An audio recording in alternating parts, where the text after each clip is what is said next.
يتساءلون عن النبأ العظيم الذي هم فيه مختلفون كلا سيعلمون ثم كلا سيعلمون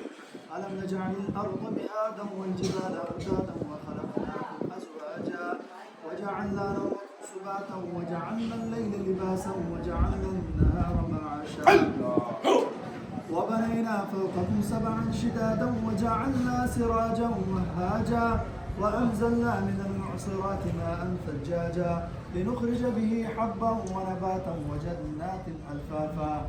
إن يوم الفصل كان ميقاتا يوم ينفخ في الصور فتأتون أفواجا وفتحت السماء فكانت أبوابا وسيرت الجبال فكانت سرابا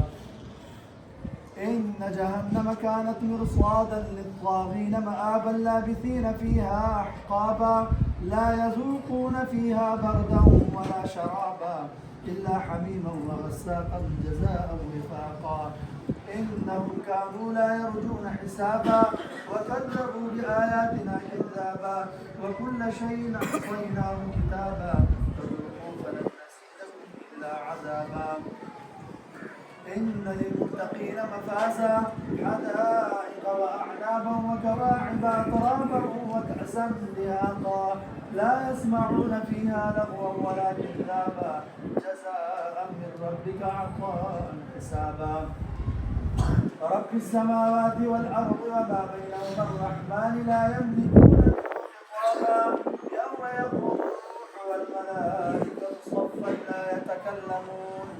صفا لا يتكلمون إلا من أذن له الرحمن وقال صوابا ذلك اليوم الحق فمن شاء اتخذ إلى ربه مآبا إنا أنذرناكم عذابا قريبا يوم ينظر المرء ما قدمت يداه ويقول الكافر يا ليتني كنت ترابا سبحان ربك رب العزة عما يصفون وسلام على المرسلين والحمد لله رب العالمين